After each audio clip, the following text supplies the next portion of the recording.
Hi, everyone. This is Aaron, and you are listening to the SoundWords podcast, a podcast about the life and times of today's worship leaders.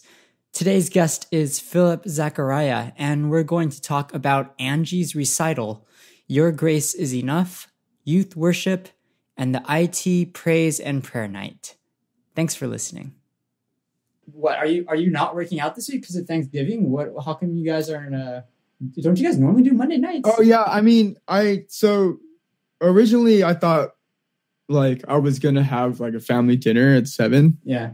But then my dad's going to basketball and my sister's not here yet, so it's like okay, you gotta like back me up, yeah. So, yeah. I mean, yeah, but it's cool. Yeah. Well, I'm glad that we're free to do this, man. All right, what do you want to talk about first, man? Do you want to talk about Angie first? Yeah, we can. You want to talk about the recital? I keep calling it a concert, but I know it's not really a concert, it's a recital. Yeah, I don't know. I don't know the difference, to be honest. I guess not, man. Me neither. It was free, and I appreciate that. It was cool. Yeah. Thanks for driving me, man. Thanks for driving me. Oh yeah. That was your first time at that college, right? Yeah. I was there for Calvin Chow's graduation. Oh, really? But what? Yeah, in a different area or what? Yeah. So we went to like another hall or something, but it was like whatevs. I consider you like a vocalist, okay? Like I know you like your guitar stuff, but I think recently, your vocal skills have been like improving, right? I think you've been trying to work on them. Like you tell me like, oh yeah, you've been working on like your runs and stuff. Yeah. I mean, Angie's recital / concert / performance, it was a vocal recital. And so what are your thoughts coming at it, man? Like what do you think? So like basically recently me and Calvin, we watched this video where I can send it to you later, but this guy he like sucks at singing and he like is really bad. Yeah. And he takes vocal lessons for 3 years. Yeah. And then he at the end product it's like really good. Like you don't expect him to go from A to B, but he kind of sounds like your token like pop singer. Okay.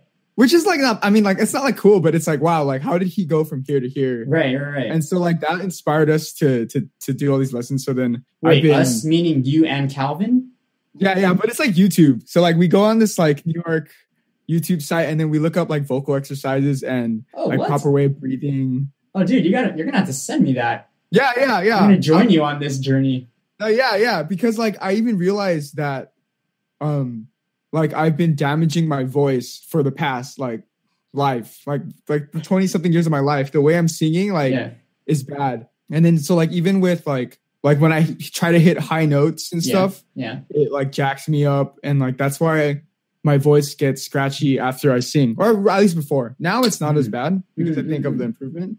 But so like I was so impressed with Angie because like she was doing all these like vocal or these like note changes. She was going super high and like so it was super loud and so clear. Right. So like I don't have that much background, but like hearing like I'm watching those videos of like you need to sing from this area and like it takes so much like stress. Like example, the singing from your diaphragm. I think I didn't really sing that much from the diaphragm, which is like your basic kind of thing. And I think I can only hold it for maybe like 10, 15 seconds.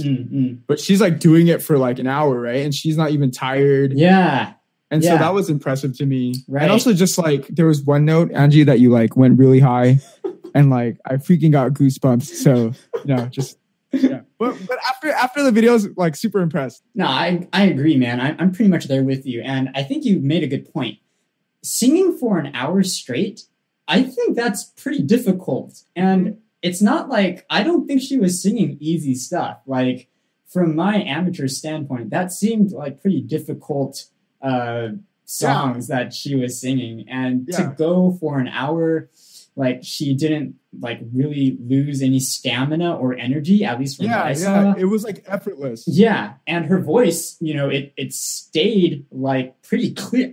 Clear. It stayed clear throughout the performance. Like there was no sense of raspiness or like tiredness near the end. Yeah, I agree. Like that's one thing I like realize is after our like a worship set, and that's only like 20 minutes. Right. I think by the last song, I'm just like, like it's just like tough on me, you know? And then No, like, I agree. Yeah. Okay, so maybe that should be our bar now, you know, like freaking can we go through a 20-minute set and like not feel like messed up by the end, you know?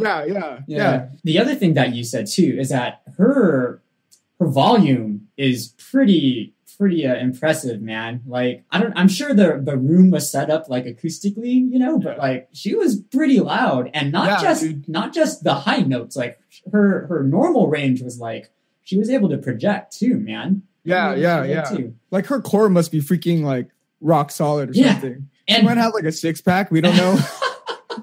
And there weren't even mics. Like there were. Remember, I saw those mics like on the ceiling, but like she wasn't holding like a microphone. You know, it was just her, and she was projecting over the piano. And I guess those like that other girl had like a clarinet or something like that, or an oboe or something. And she was projecting over that stuff. I mean, that's pretty impressive. That was like an impressive thing. Was like, I think part of what makes like singing captivating is when like someone's voice is so loud and clear at the same time. Yeah. You know? Yeah. And like she had that, and that was where I was like, man, like there's a reason why like people go major in singing and stuff. Yeah, you know? For sure. Yeah. Hey, when did you like start putting more emphasis in your singing? Because I guess when you were younger, right? I think you were more interested in guitar than you were in singing. Is that correct? Or were you always just interested, or like what? So like, to be honest, I was always, or like, I always liked singing.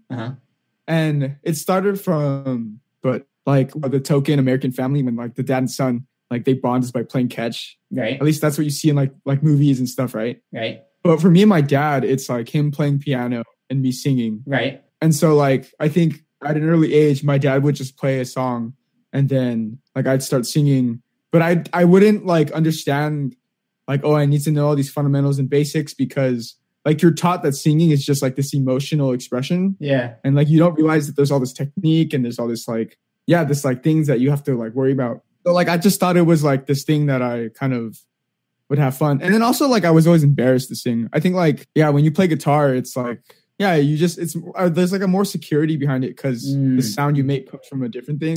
Right. Wow. Yeah, that's true. Yeah. So like when I first started singing, I'm okay. So I first sang in public I think in like 3rd grade for the homeless shelter. Oh, nice. Yeah. And I sang like Nothing But the Blood or something. It's funny because it like, that's how ironic. Yeah. But I remember like, I was so nervous and so like kind of scared. And then I think like no one complimented me. So then that's what like made me like kind of push it down, I guess. Since 3rd grade, huh? Since 3rd grade, you were on the...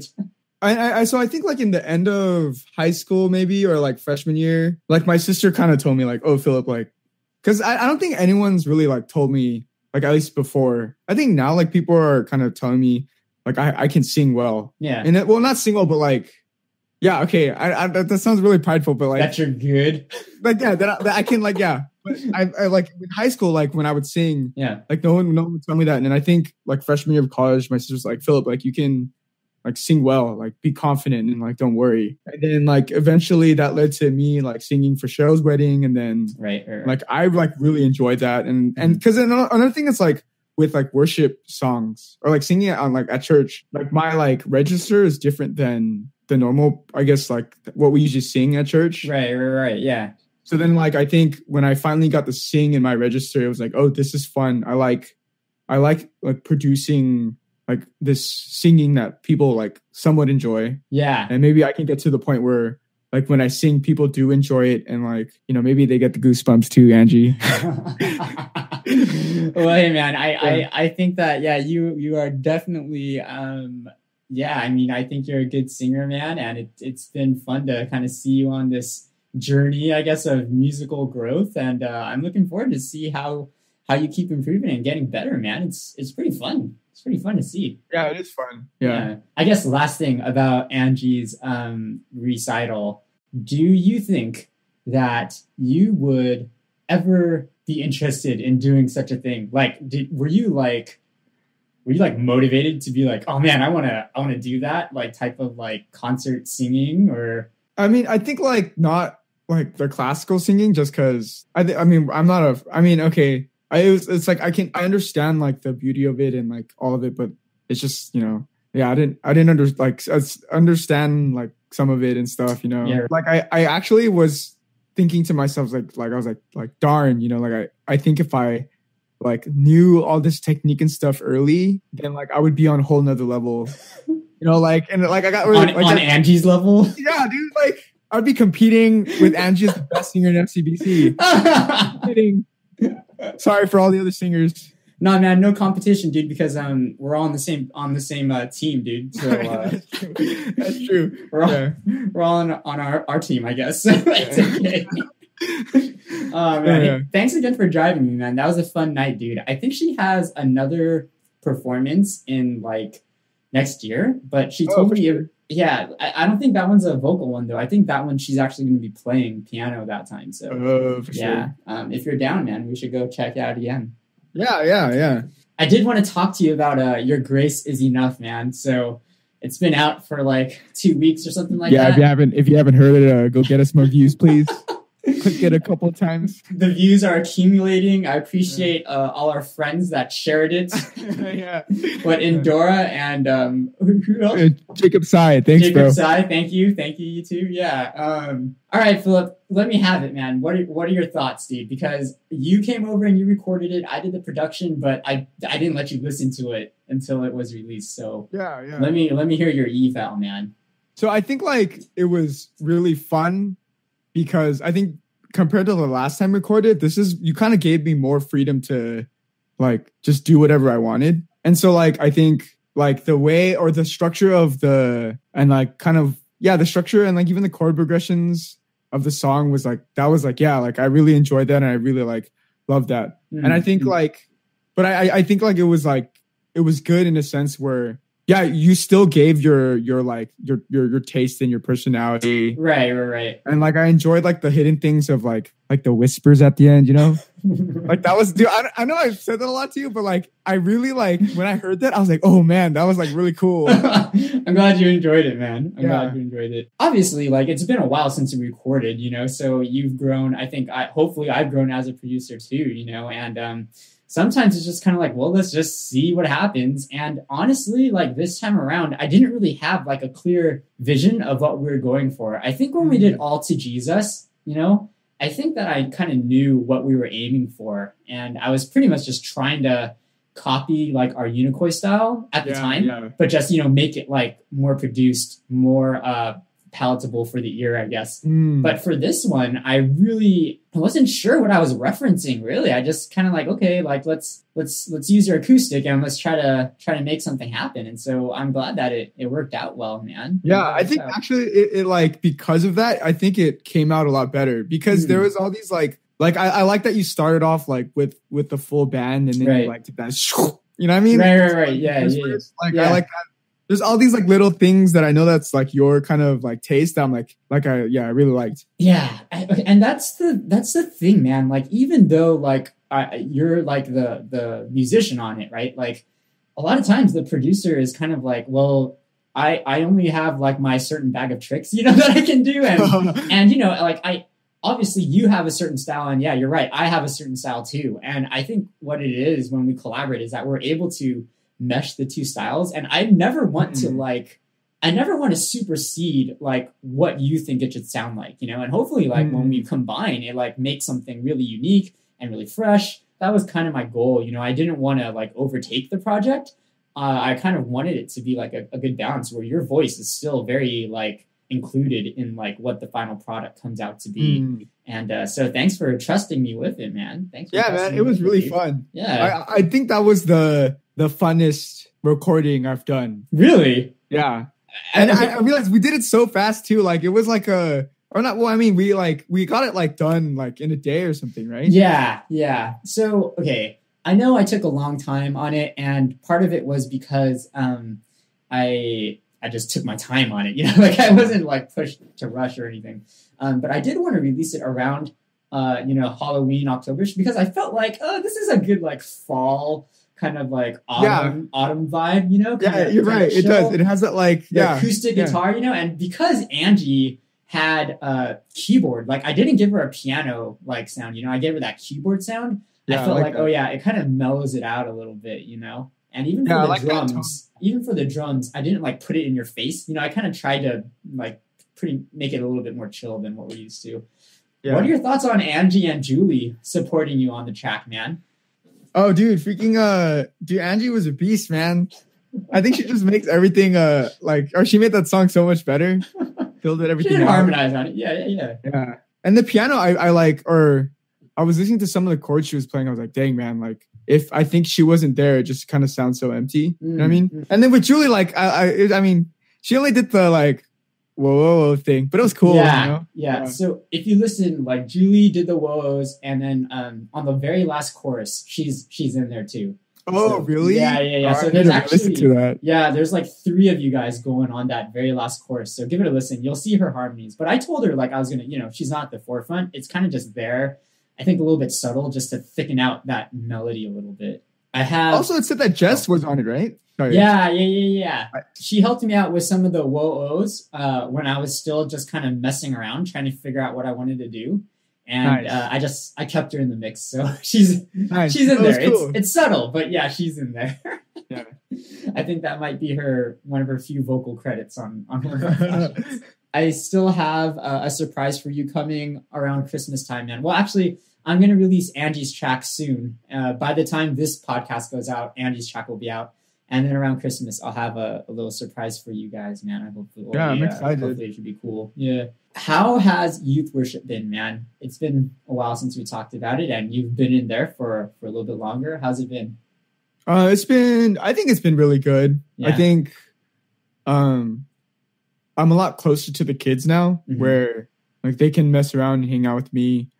And like they're like, I think I'm comfortable now to kind of like give them corrective criticism. Right? That's the term. Sorry. Constructive criticism? Constructive, sorry. Yeah. No, it's good. It's good. Yeah. So like example, I won't name the person, but like one person was like just doing too much. Like we were playing on Friday night and also on Sunday, and he was just like doing too much. And I was like, bro, like, when you do this, you overpower everything. And like sometimes simpler is better. So like, that's like a cool experience because like, he's not like awkward. He's not awked out about it. And he's not like mad about it, but he's like happy that I'm like investing in him in that way, which has been a cool experience. Yeah.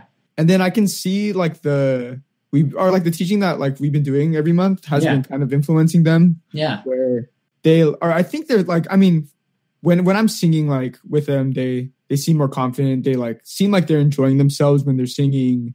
Cause like we went through like why we sing specific lyrics and why like the words in the lyrics are like important and where does worship come from. So like I think they're now actually like believing and reading the lyrics, and that's inspiring. Like sing louder. Yeah, that's awesome, man. Thanks for doing it again, man. I think that it's really encouraging to see that like you're actually seeing improvement, fruit, whatever you want to call it, like pretty quickly, man. I think that's a good testimony to the impact that you're making on them. I mean, it's also, I think that they're like actually really, like I was surprised with how committed they were in some sense. Like that was, because at first I thought they were like kind of, I judge, so sorry. But I thought at first that they were like just, the reason why they were timid was because they were just doing it just to do it, right? Because like sometimes kids are just serving just to serve. But after like we got through who we're worshiping, like, right, and like your audience is God in kind of essence, I guess. Yeah, sorry, that was weird. But I get you. Yeah, but once they like figured that out, then they started kind of enjoying it. Now I see them wanting to like improve. Like they're playing like two of the guys asked me if they could sing, and so like I like tested them out, and they're like chill, at least for youth. Yeah. No, I get you. Yeah. But so like it's like they're like also being motivated, and they have this desire to contribute and want to make youth worship a better place to sing and to like give praise to God, which was like inspiring to me because I think like I thought I was just gonna do the teaching, but it's like they're kind of the main reason. I think that like one time Kevin Kwan was like, like when they were on stage, like you could tell that people were singing louder. Yeah. Which I'm not saying is like the ultimate kind of like criteria. Test, but like, but like it was like this, like, that's cool to see the reaction. I think it's good when they actually care about it too. And you made a good point, man. Like at first, like when we first started this, I thought that we were the only ones that cared. And I think like kind of like what you were saying, like, oh yeah, like they actually want, youth worship to be a better place, for the worship of God. And that sometimes that means that we got to get better, like if we're the hindrance, then we got to improve ourselves.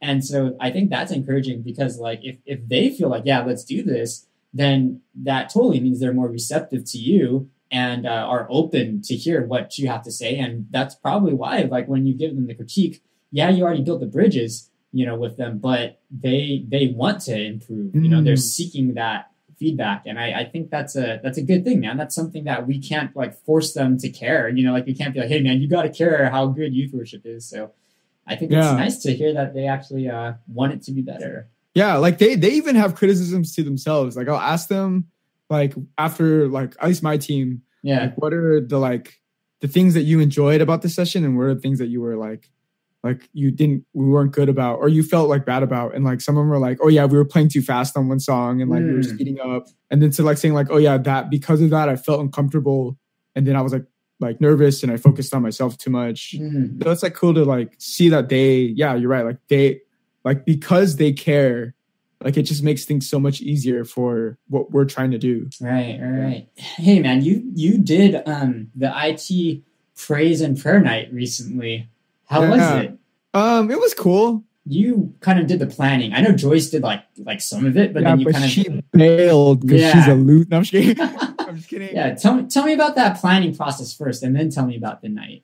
Yeah. So I think because I've been a part of a couple praise nights. So like I think it was good because like I like did one in high school with Impact. I don't know what that is. That's the Christian club, right? Yeah. And then I think we did a couple in youth worship. So it was like kind of it was like good that I had that foreknowledge. So when we first started, I think it was kind of, we weren't sure like if we wanted multiple teams or we weren't sure like what we're going to do. So we decided to make things like simple and have like the 3 worship leaders and like Brian, because we needed an instrumentalist because they like, oh yeah, that was the weird thing is they made it where like we were playing like the whole time, but like, yeah, during the prayer too. So it was like nonstop playing for me or Brian. And I mean, that was the cool thing is I can't sing for an hour, but I like from this time, I realized like my like guitar skills have gotten decent enough where like my calluses are hard enough where like it doesn't hurt. Nice for me to play for an hour through. Yeah. So so like take that, Angie. But like, so like, I think that was the weird thing was like, I realized like we needed to pick songs that we were really comfortable with, even like sacrificing, I think like song relation, I guess, like how much it related to like the topic, because there was like, and there was some hard ones too. Like I didn't know what song to pick. That's why I remember asking you, but right. Yeah. I didn't know what song to pick with like family, friends and like relationships. Yeah. I don't know.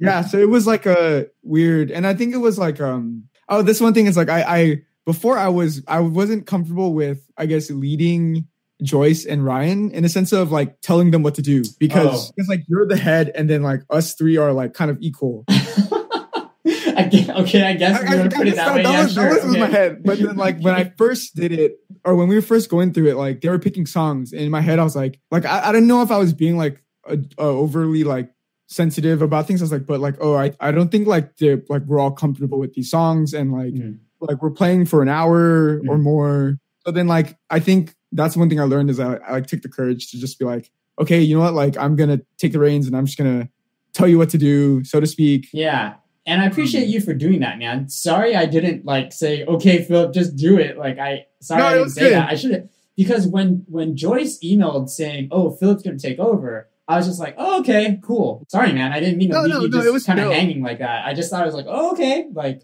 it just seemed like a natural thing for me. But I should have said, yeah, Phillip, like you make all the calls. Like, sorry, man. I should have done that. It was cool. I think like, I think in the end, like they like both of them were really good where they like, I don't like the term, but they like submitted, I guess, to like, you know what I mean? Because in the beginning, we were just like all equals and we're like giving ideas. And it was like, okay, like we only have 2 weeks and like we need to like get going. So then it was just like, okay, bam, let's do that. And that was the first time where I felt like, or I've done that with those two, I guess. Yeah. Other than that, it was fun. Yeah, I mean, it was like, I guess your like typical IT worship night kind of thing. Yeah. So like nothing like crazy, like Yeah. No one happened. like no goosebumps. Oh, okay. Because Angie wasn't there. No, yeah, no like super high notes. Yeah. Well, hey man, thanks for doing it, dude. Thanks for doing it. See, IT is kind of a funny spot because I think that we are kind of just pretty much all like peers, right? Like it's not like Unicoi, where it's like, oh, you have a very clear distinction between counselor and student, but with IT, it's kind of like, like we're kind of like, well, when you work together, like unless somebody just straight up says, no, I'm gonna take charge of this, then like it can be a little bit like kind of strange. And I do think that like because like you guys have your own individual teams, that you are all able to take charge. But then when it's like, okay, now all the leaders do it together, I can see how it could be kind of ambiguous. So thank you, Philip, for doing that, man. And next time I will be more vocal about, okay, Philip, just take charge of it all, Philip, what have you been listening to recently? So I've been listening to Tori Kelly's new album. I think I was listening to it. I said that last time, but I've been still listening to it. I've been listening to the Gettys a lot more because of, like I told you, I went on that camping trip and then I saw the stars. Yeah. And then I guess we should talk about that next time, I guess. Yeah, we can talk about it next time. Yeah, we'll talk about it next time, right? Yeah. And then I've been like listening to Christmas stuff a lot. Oh, okay, yeah. What, like on Coast 103.5 or I have my own like playlist. Really? Yeah.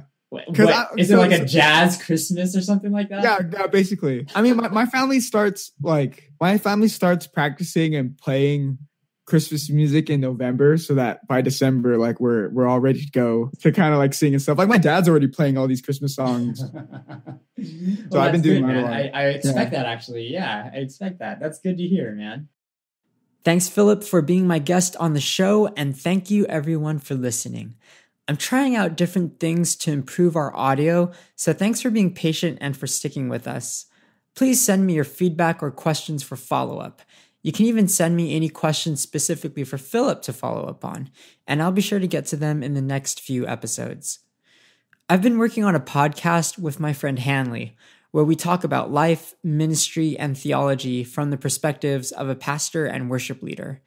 In our latest episode, Hanley shares a funny story about having to lead music at a church prayer meeting. And if you listen to SoundWords, I think you'll appreciate this particular podcast episode. I'll put the link in the show notes, but you can also find it by searching for the Walnut Commentary podcast and the episode Impact the World for Christ with Your Wealth. In the show notes, you'll also find links to our podcast archive. And don't forget to subscribe to us on YouTube, Spotify, or your favorite podcast player.